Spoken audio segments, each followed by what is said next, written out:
जय हिंद दोस्तों, कैसे हैं आप सब। तो आशा करते हैं कि आप अच्छे होंगे और अपने फायरमैन एग्ज़ाम की तैयारी में लगे होंगे। तो ये हम लोग का बिहार फायरमैन सिपाही भर्ती का जो सेट है वह सेट 5 है। आपको 1 से लेकर 4 तक प्रोवाइड कर दिया गया है। यदि आप लोग नहीं देखे हैं तो उसके लिए अलग से एक प्लेलिस्ट तैयार कर दिया गया है, आप लोग जाइए वहाँ से देख लीजिए। तो चलिए हम लोग बढ़ते हैं प्रश्न की ओर। ये जो हम लोग सेट चला रहे हैं तो ये बता दें आपको कि ये यूनिक पब्लिकेशन के तहत चला रहे हैं, जिसमें आपको यहाँ पर 46 सेट को देखने को मिलेगा। ठीक, 46 सेट को देखने को मिलेगा। तो जिसमें हम लोग 46 सेट को आपको 46 दिन में कवर करेंगे। ठीक, प्रतिदिन एक एक सेट को प्रोवाइड करेंगे। तो 46 सेट 46 दिन में कवर करेंगे। और यदि आपको इसका PDF चाहिए तो इसी वीडियो के डिस्क्रिप्शन में आपको टेलीग्राम का लिंक दिया गया है, वहाँ से आप लोग टेलीग्राम ज्वाइन करके इसका PDF प्राप्त कर सकते हैं। तो चलिए हम लोग प्रश्न की ओर बढ़ते हैं और हम लोग का 5वें सेट का ये पहला प्रश्न ये रहा। प्रश्न हम लोग का है कि बैडमिंटन के खेल में निम्नलिखित में से कौन सा एक हॉट हिट ओवरहेड शॉट है जिसमें शटल को प्रतियोगी के पाले में तेज़ी से नीचे की ओर हिट किया जाता है। तो यह प्रश्न कर रहा है कि ये कौन सा जो एक हॉट हिट ओवरहेड शॉट है जिसमें शटल, कर्क को शटल बोला जाता है, तो कर्क को प्रतियोगी के पाले में तेज़ी से नीचे की ओर हिट किया जाता है। तो वह हिट किया जाता है आपको स्मैश के द्वारा। ठीक, इसमें आपका राइट आंसर स्मैश होगा। राइट आंसर ए हो जाएगा। चलिए अगला प्रश्न हम लोग दूसरे नंबर प्रश्न को देखते हैं। तो प्रश्न है कि 2013 में प्रक्षेपित किया गया भारत का पहला विशेष रक्षा उपग्रह निम्नलिखित में से कौन सा है। तो भारत का पहला विशेष रक्षा उपग्रह कौन सा है।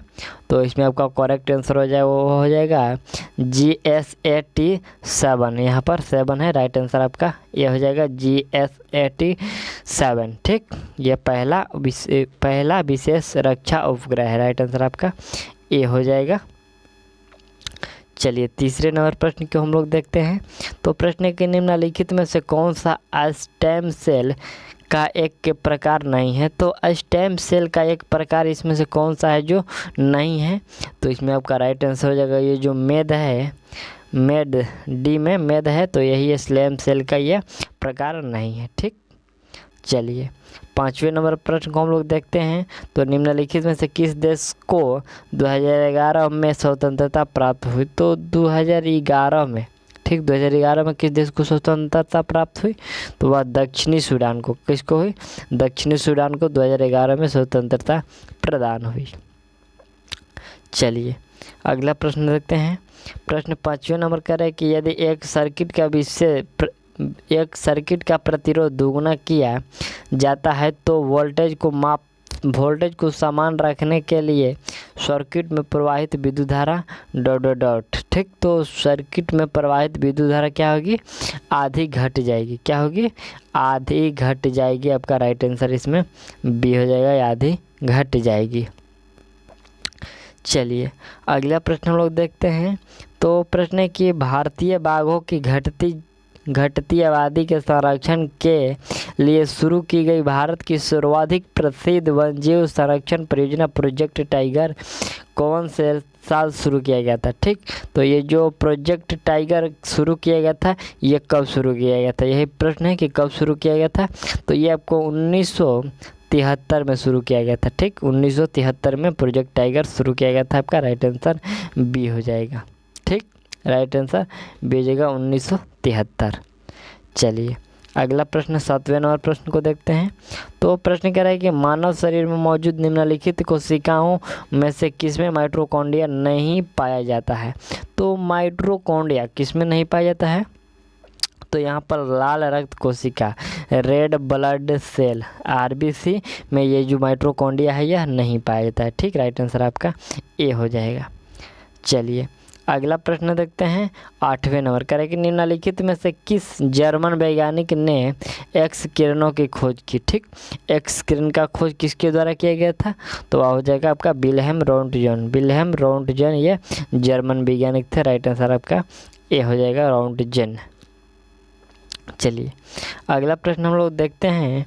तो यहाँ पर प्रश्न हम लोग का CRISPR का अभिप्राय क्या है? इसका फुल फॉर्म पूछा गया है कि CRISPR का फुल फॉर्म क्या होगा, अभिप्राय क्या होगा? तो इसका जो अभिप्राय हो जाएगा, तो इसका जो फुल फॉर्म हो जाएगा वो हो जाएगा क्लड्स रेगुलरली इंटरस्पेड्स शॉर्ट पॉलीडोमिक रिपीट हो जाएगा। ठीक, इसमें आपका जो राइट आंसर हो जाएगा इसका full form clustered regularly interspaced short palindromic repeat. ठीक, राइट आंसर आपका सी हो जाएगा। चलिए अगला प्रश्न हम लोग का 10वें नंबर प्रश्न है कि वैज्ञानिक नाम होमोसेपियंस का अर्थ क्या है? ठीक, वैज्ञानिक का जो वैज्ञानिक नाम ये होमोसेपियंस है, इसका अर्थ पूछा गया है। तो इसका जो अर्थ होगा बस सिंपल सा अर्थ होगा बुद्धिमानी आदमी। ठीक, बुद्धिमान आदमी को होमोसेपियंस कहा जाता है। ठीक, आदमी को मतलब आदमी का जो वैज्ञानिक नाम है तो होमोसेपियंस है, और ये जो आदमी होता है तो ये बुद्धिमान नहीं होता है, सीधा सा बात है। तो बुद्धिमान आदमी होमोसेपियंस।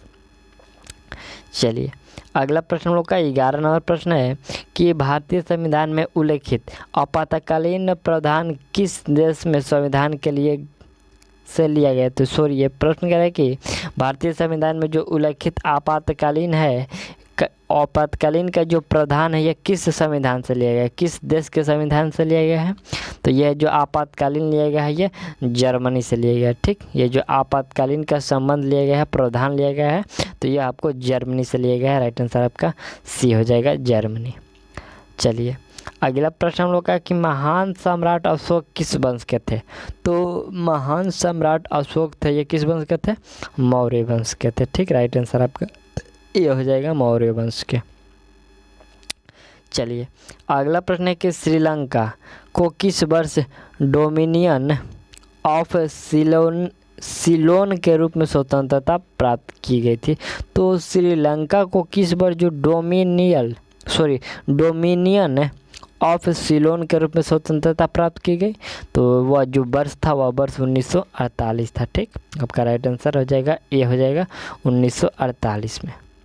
चलिए अगला प्रश्न हम लोग का है कि बाह्य अंतरिक्ष में यात्रा करने वाला प्रथम मानव कौन था? तो बाह्य अंतरिक्ष में यात्रा करने वाला प्रथम मानव कौन था? तो इसमें आपका राइट आंसर हो जाएगा प्रथम आरंभ यूरी गॉगरिन। ठीक, यूरी गॉगरिन थे ये प्रथम मानव जो अंतरिक्ष में बाह्य अंतरिक्ष में यात्रा किए थे। ठीक, चलिए अगला प्रश्न हम लोग का 15वें नंबर प्रश्न है कि नई दिल्ली में स्थित भारतीय संसद भवन की रचना कोडोडोट के द्वारा तैयार किया गया था? तो दिल्ली में जो संसद भवन है उसकी रचना किसके द्वारा तैयार किया गया था? तो वह तैयार किया गया था सर एडविन लुटियंस। ठीक, सर एडविन लुटियंस और सर हर्बर्ट बेकर। ठीक, हर्बर्ट बेकर के द्वारा ये दो व्यक्ति थे, सर एडविन लुटियंस और सर हर्बर्ट बेकर। ठीक, इसके द्वारा संसद का रचना तैयार किया गया था, इसके जो मॉडल है उन्हीं के द्वारा। चलिए अगला प्रश्न देखते हैं। तो प्रश्न हम लोग का 16 नंबर के निम्नलिखित में से कौन सा सत्य है? ठीक, इसमें कौन सा सत्य है? 4 स्टेटमेंट दिया गया है, तो इसमें आपको सत्य कौन सा लग रहा है? ठीक, तो इसमें जो सत्य आपका है कि रेटिना पर बनने वाला प्रतिबिंब उल्टा होता है, यह पहला जो है बिल्कुल सत्य है, रेटिना पर बनने वाला प्रतिबिंब उल्टा होता है। ठीक, चलिए अगला प्रश्न देखते हैं। प्रश्न हम लोग का है कि रामखेलिया किस राज्य का लोक नृत्य है? ठीक, रामखेलिया किस राज्य का लोक नृत्य है? तो यह लोक नृत्य बिहार का है। ठीक, ये कहाँ का है? बिहार का लोक नृत्य रामखेलिया है। चलिए अगला प्रश्न हम लोग का है कि जालियांवाला बाग हत्याकांड का आदेश किसने दिया था? तो जालियांवाला बाग का जो हत्याकांड हुआ इसका आदेश किसके द्वारा दिया गया था? तो यह जो आदेश किया गया था यह कर्नल रेजिनाल्ड डायर के द्वारा। ठीक, कर्नल रेजिनाल्ड डायर के द्वारा यह आदेश दिया गया कि गोलियां चलाया जाए। ठीक, राइट आंसर आपका ए हो जाएगा। चलिए अगला प्रश्न देखते हैं। तो प्रश्न 19 नंबर का है कि रेडियम किस खनिज से प्राप्त किया जाता है? तो रेडियम किस खनिज से प्राप्त किया जाता है? तो आपका राइट आंसर हो जाएगा रेडियम पिच ब्लेड से प्राप्त किया जाता है। किससे? पिच ब्लेड से।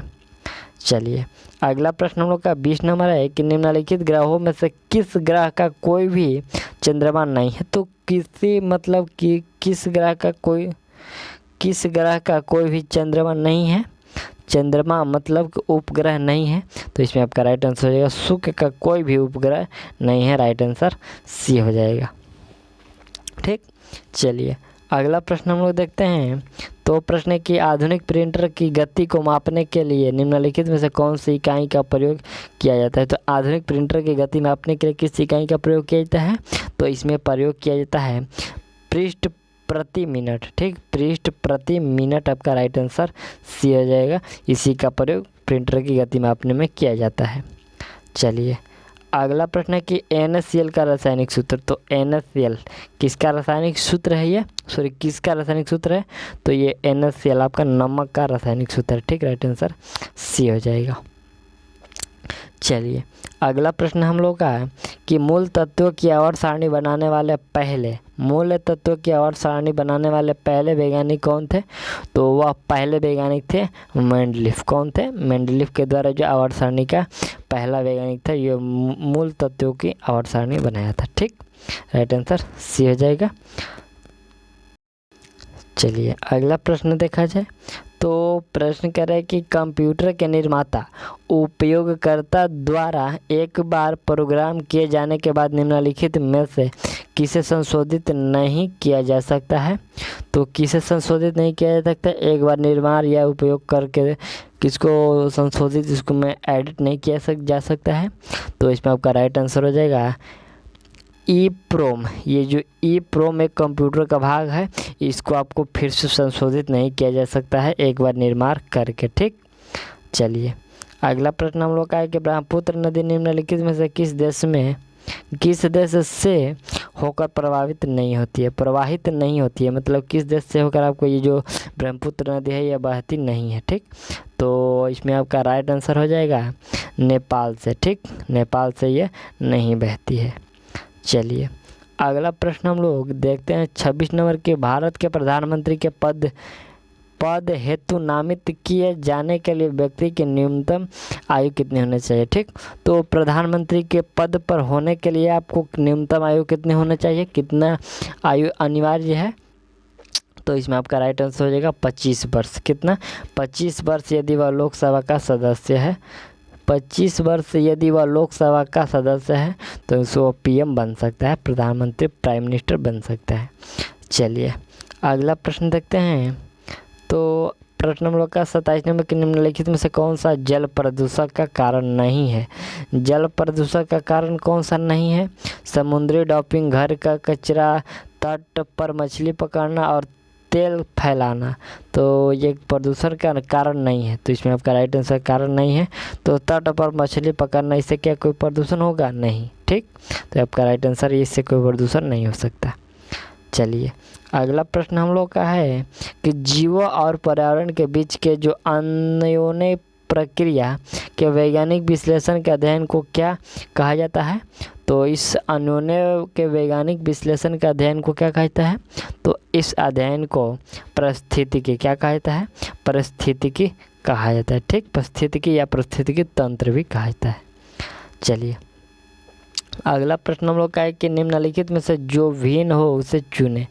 लुबधक, ये जो लुबधक है मंगल ग्रह है, नेपच्यून है, शनि है। तो इसमें कौन सा है जो भिन्न है? तो इसमें आपका जो ये लुबधक है ये भिन्न है। ठीक, इसमें आपका राइट आंसर ये भिन्न है, बाकी ये सब तीनों एक जैसे है। चलिए अगला प्रश्न हम लोग है कि पशुओं की प्रजातियाँ ज़्यादातर ... के कारण लुप्त प्राय हो रही है। तो पशुओं की जो अधिक प्रजातियाँ मतलब ज़्यादातर प्रजातियाँ ये लुप्त किस कारण से हो रही है। तो इसके लुप्त होने मतलब विलुप्त होने का कारण है कि आवास विखंडन। ठीक, उसके रहने के लिए अनुकूल जगह नहीं मिल पा रहा है, तो इसलिए वो मतलब विलुप्त होती जा रही है। चलिए अगला प्रश्न हम लोग देखते हैं 31 नंबर के निम्नलिखित मस्जिदों में से किसका निर्माण मुगल सम्राट शाहजहाँ द्वारा किया गया था। तो शाहजहाँ के द्वारा ठीक, शाहजहाँ के द्वारा किसका निर्माण किया गया था? मस्जिदों में पूछा गया, मस्जिदों में। तो आपका राइट आंसर हो जाए उनके द्वारा बनाया गया जामा मस्जिद। ठीक, शाहजहाँ के द्वारा बनाया गया जामा मस्जिद है दिल्ली में। ठीक, उन्हीं के शाहजहाँ के द्वारा बनाया गया था। चलिए अगला प्रश्न हम लोग का है कि भारत के राष्ट्रीय गान के रचयिता, भारत के राष्ट्रीय गान के रचयिता कौन है? तो आपका राइट आंसर हो जाएगा रविंद्रनाथ टैगोर। ठीक, राइट आंसर ये हो जाएगा। चलिए अगला प्रश्न हम लोग का 33 नंबर प्रश्न है कि 1928 में अलेक्जेंडर फ्लेमिंग द्वारा खोजी गई पहली एंटीबायोटिक निम्नलिखित में से कौन सी थी? तो अलेक्जेंडर फ्लेमिंग के द्वारा जो 1928 में खोजी गई थी एंटीबायोटिक, उस एंटीबायोटिक का नाम क्या था? ठीक, तो उस एंटीबायोटिक का नाम पेनिसिलिन था। क्या था? पेनिसिलिन। ठीक, राइट आंसर ये हो जाएगा। चलिए अगला प्रश्न हम लोग का 34 नंबर है कि भारतीय अंतरिक्ष कार्यक्रम के जनक डॉट हैं। तो भारतीय अंतरिक्ष कार्यक्रम के जनक कौन है? तो आपका राइट आंसर हो जाएगा डॉक्टर विक्रम ए साराभाई। ठीक, डॉक्टर विक्रम ए साराभाई ये जो अंतरिक्ष कार्यक्रम के जनक माने जाते हैं। ठीक, चलिए अगला प्रश्न हम लोग का है कि यूनिक्स ऑपरेटिंग सिस्टम किसका ट्रेडमार्क है? तो ये जो यूनिक्स ऑपरेटिंग सिस्टम है ये किसका ट्रेडमार्क है? मतलब मार्क है, एक मतलब चिन्ह है। ठीक, ये जो है ये आपका चिन्ह है, तो ये किसका चिन्ह है? तो इसमें आपका राइट आंसर हो जाएगा यह जो चिन्ह है आपका बेल लेबोरेटरीज। ठीक, बेल लेबोरेटरीज का ये चिन्ह है जो यूनिक्स ऑपरेटिंग है। ठीक, राइट आंसर आपका बी हो जाएगा। चलिए अगला प्रश्न हम लोग का है कि निम्नलिखित जीवों में से कौन सा जीव मुकुलन द्वारा प्रजनन नहीं करता है? ठीक, मुकुलन द्वारा प्रजनन नहीं करता है। कौन मुकुलन द्वारा प्रजनन नहीं करता है? तो इसमें आपका जो है एनेलिडा, ये जो एनेलिडा समूह का जाति है ये मुकुलन द्वारा प्रजनन नहीं करता है। ठीक, चलिए अगला प्रश्न हम लोग का है प्रश्न है 37 नंबर की एशिया का सबसे पुराना तेल शोधक उत्पादक क्षेत्र कहाँ पर स्थित है? तो एशिया का सबसे पुराना तेल शोधक उत्पादक क्षेत्र जो स्थित है आपका यह स्थित है असम में। ठीक, राइट आंसर बी हो जाएगा, असम में स्थित है। चलिए अगला प्रश्न हम लोग देखते हैं। तो प्रश्न है कि निम्नलिखित में से कौन सा ध्वनि प्रदूषक का प्रभाव नहीं है? ध्वनि प्रदूषक का प्रभाव कौन सा नहीं है? पशुओं का मौत, कर्नाद, उच्च रक्तचाप और ओजोन का क्षय। तो ध्वनि प्रदूषण का कारक कौन नहीं है पूछा गया। ठीक, नहीं है कौन? तो इसमें आपका राइट आंसर हो जाएगा ये जो ओजोन क्षय है ये ध्वनि का कोई भी इसे मतलब नहीं है। ठीक, चलिए अगला प्रश्न हम लोग का है कि किस भारतीय ने 2014 में शांति के लिए नोबेल पुरस्कार जीता था? तो शांति के लिए नोबेल पुरस्कार 2014 में किसके द्वारा जीता गया था? तो यह जीता गया था कैलाश सत्यार्थी के द्वारा जीता गया था। चलिए अगला प्रश्न हम लोग का है कि C12H22O11 के रूप में भी जाना जाता है। तो C12H22O11 ये जो जाना जाता है ये आपका चीनी का रासायनिक सूत्र है। ठीक, ये आपका चीनी का रासायनिक सूत्र है। चलिए अगला प्रश्न हम लोग का है कि भारतीय संविधान के अनुच्छेद 21 के ए में निम्नलिखित में से किस अधिनियम का उल्लेख किया गया है? तो 21 के ए में जो उल्लेखित किया गया है वह उल्लेखित आपको किया गया था शिक्षा का अधिकार। ठीक, शिक्षा का अधिकार उल्लेखित किया गया है। चलिए अगला प्रश्न हम लोग का 42 नंबर कह रहा है कि भारतीय राष्ट्रीय कांग्रेस के पहले अध्यक्ष कौन थे? तो भारतीय राष्ट्रीय कांग्रेस के प्रथम अध्यक्ष पूछा गया है। तो इसमें आपका राइट आंसर होना चाहिए व्योमेश चंद्र बनर्जी। ठीक, व्योमेश चंद्र बनर्जी राइट आंसर ये हो जाएगा। चलिए अगला प्रश्न क्या है कि निम्नलिखित में से कौन सा यौगिक गुर्दे की पथरी का निर्माण करने वाला सर्वाधिक सामान्य यौगिक है? तो गुर्दे का पथरी निर्माण करने वाला सर्वाधिक सामान्य यौगिक कौन सा है? तो इसमें आपका राइट आंसर हो जाएगा कैल्शियम ऑक्जेलेट। ठीक, कैल्शियम ऑक्जेलेट के द्वारा पथरी का निर्माण होता है। ठीक, चलिए अगला प्रश्न देखते हैं। तो प्रश्न है कि किंग जॉर्ज पंचम तथा क्वीन मैरी की यात्रा की याद में सन 1911 में भारत का कौन सा लोकप्रिय पर्यटन स्थल बनाया गया था? तो यहाँ पर जो किंग जॉर्ज पंचम और क्वीन मैरी ये दोनों की यात्रा के दौरान सन 1911 ईस्वी में कौन सा पर्यटन स्थल बनाया गया?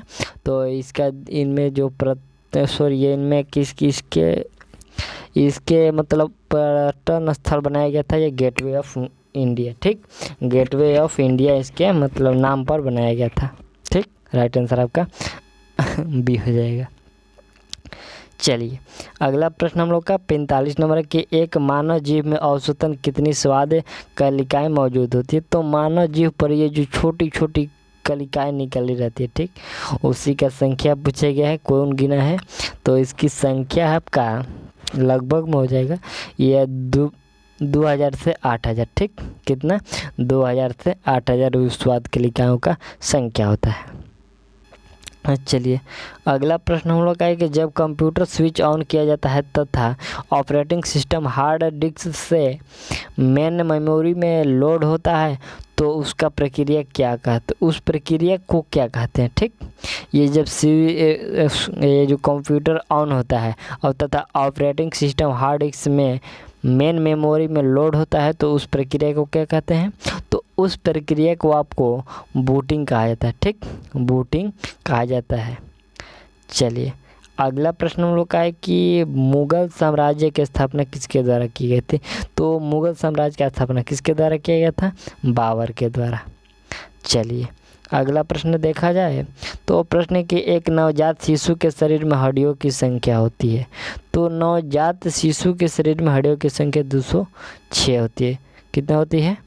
तो यहाँ पर आपको आंसर 206 नहीं, ये नवजात शिशुओं को पूछा गया है तो 350 होती है। ठीक, इस पर आपको डिस्कस कर दिएगा। यदि आपको शक लगेगा तो आप लोग कमेंट में कीजिएगा कि ये गलत है तो उस पर डिस्कस कर देंगे, लेकिन इसमें आपका 350 होता है और जब धीरे धीरे वो बच्चा बड़ा होता है तो उसमें 208 होता है और कितना 208 होता है और फिर 206 हो जाता है। ठीक, ये जो 350 हड्डियों की संख्या होती है ये मतलब 0 से लेकर आपको 2-3 वर्ष के बीच होती है। ठीक, चलिए अगला यदि आपको शक हो तो कमेंट में कीजिएगा कि सर ये गलत समझ में नहीं आया है कि 350 कैसे होता है, तो इसके लिए अलग से आपको बता दिया जाएगा।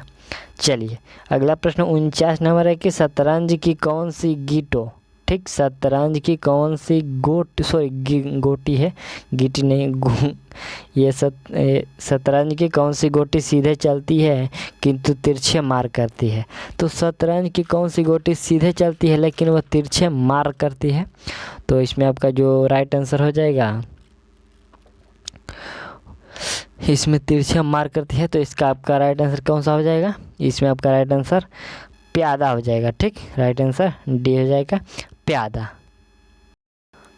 चलिए नेक्स्ट प्रश्न देखा जाए तो प्रश्न हम लोग का 51 नंबर है कि निम्नलिखित कीटनाशकों में किसका हानिकारक प्रभाव केरल में स्वास्थ्य मुद्दों का प्रचार करते समय मीडिया की नज़र में आई? ठीक, मीडिया की नज़र में आई तो कौन सी हानिकारक? तो इसमें आपका राइट आंसर हो जाएगा, वह हानिकारक था एंडोसल्फान। ठीक, एंडोसल्फान ये मीडिया के नज़र में आई कि यह हानिकारक है।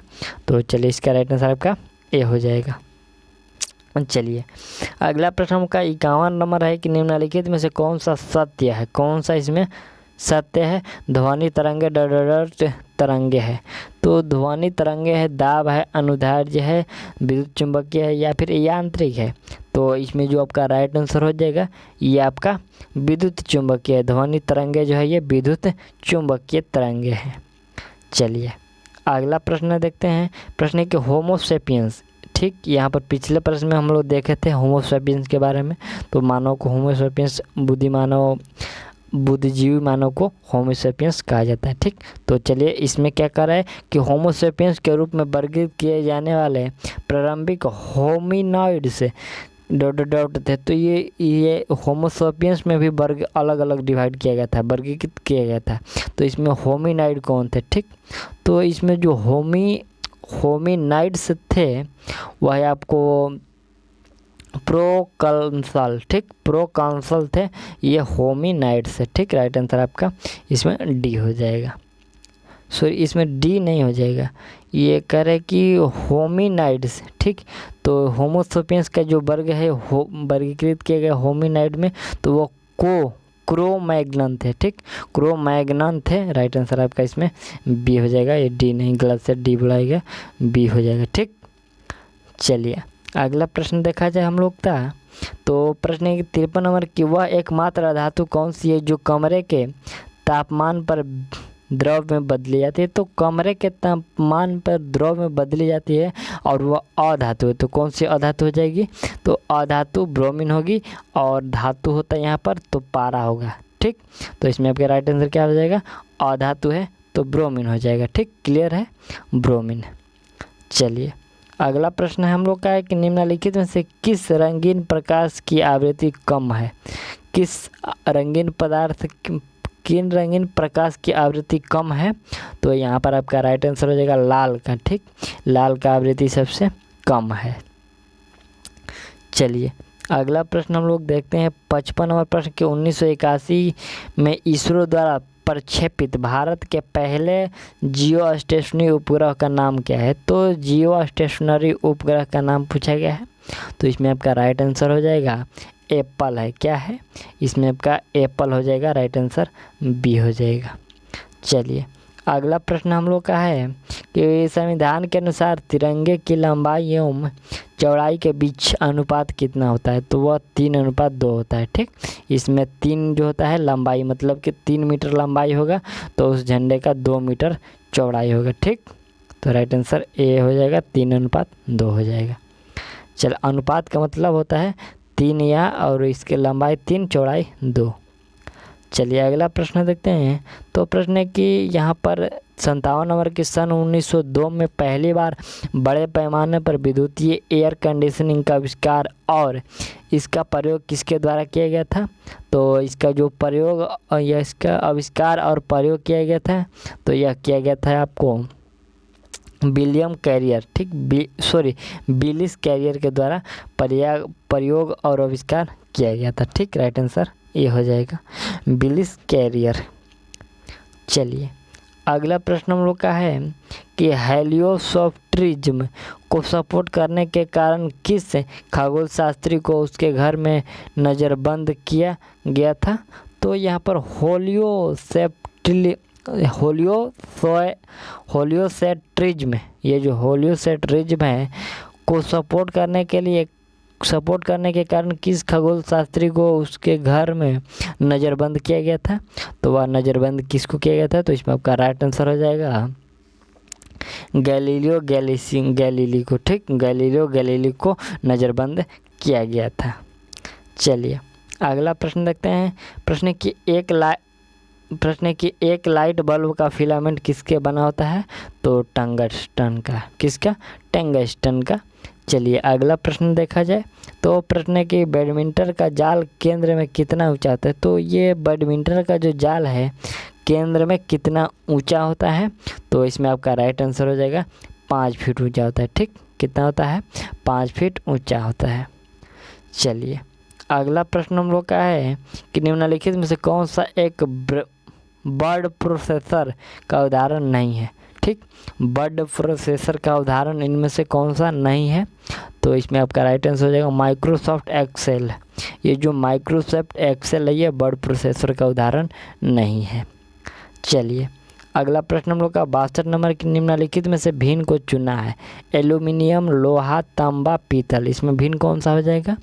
तो इसमें आपका जो भिन्न होगा वह पीतल हो जाएगा, ठीक।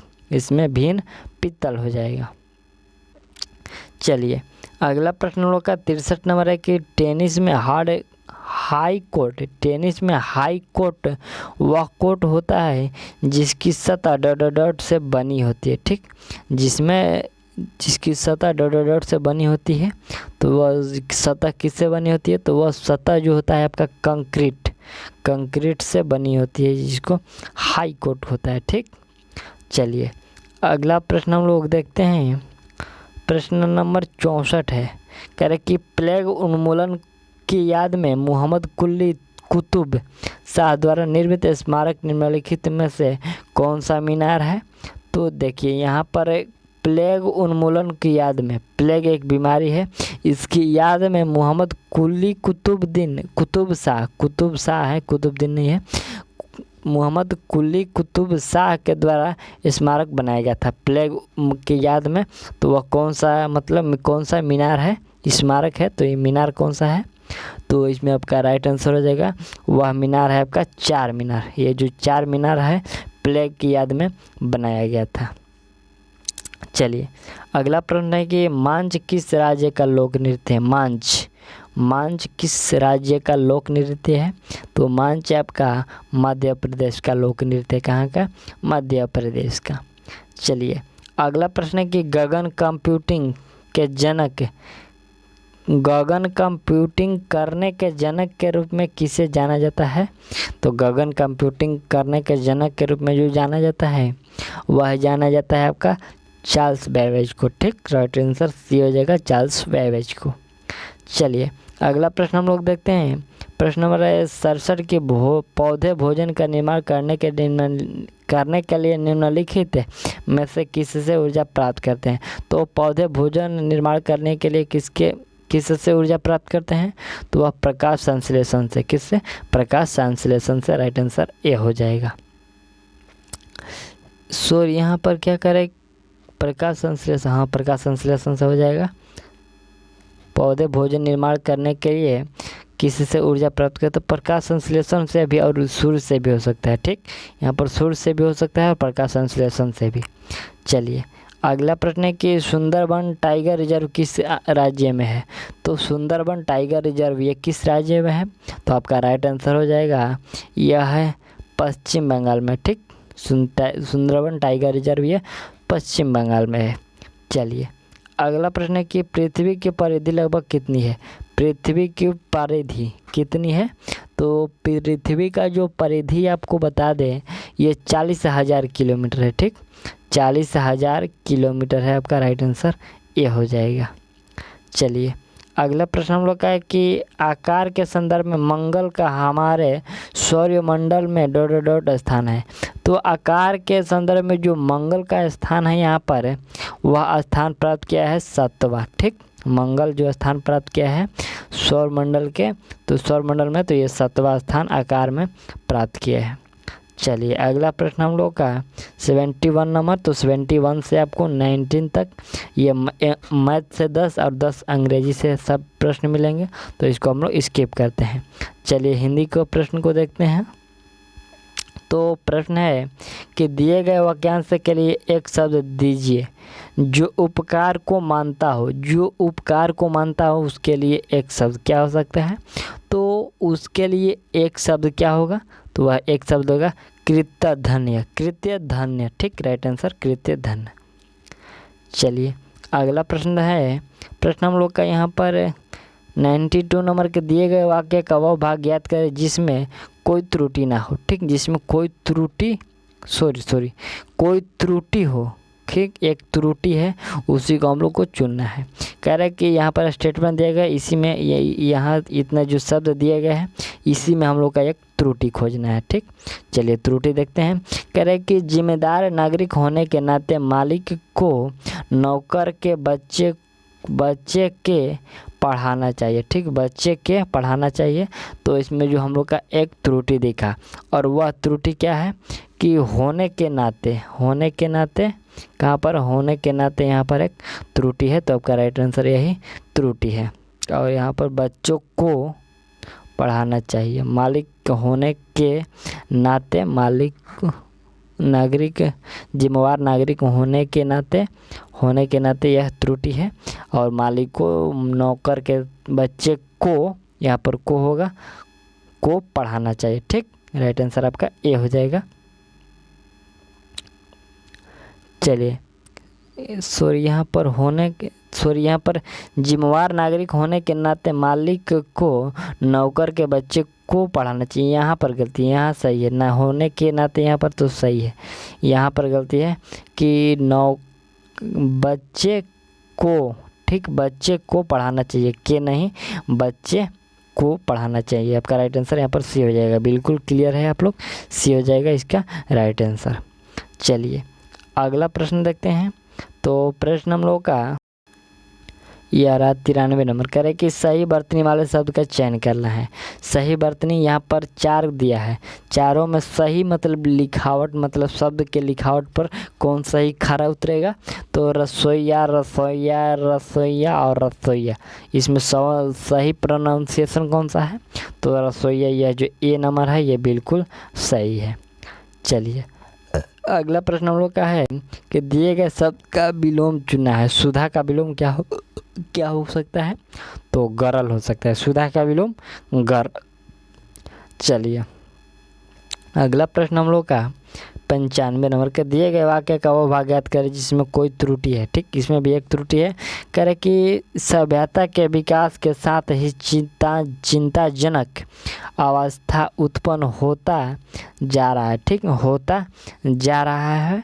तो यहाँ पर जो एक त्रुटि है और वह त्रुटि हमको देखने को मिला है कि यह उत्पन्न होता जा रहा है। यह उत्पन्न होता नहीं बल्कि यह उत्पन्न होती, ठीक, होती जा रही है। ठीक, आपका राइट आंसर होती होगा, या होता के जगह पर होती होगा। ठीक, राइट आंसर ये हो जाएगा, यही त्रुटि है। चलिए अगला प्रश्न देखते हैं।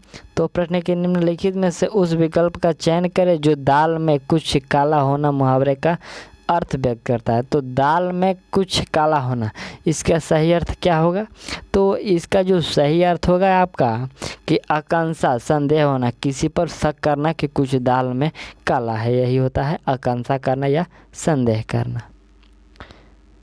चलिए अगला प्रश्न हम लोग का 97 नंबर प्रश्न है कि दिए गए वाक्य में रेखांकित, यहाँ पर रेखांकित किया गया है, रेखांकित प्रतिस्थापित करने के लिए उपयुक्त विकल्प का चयन करना है। ठीक, तो कह रहे कि एकता और संगठन का भावना जागृत करने के लिए उन्होंने अनेक प्रयास किए। ठीक, तो संगठन का भावना, रेखांकित शब्द का उपयुक्त विकल्प का चयन कर रहा है।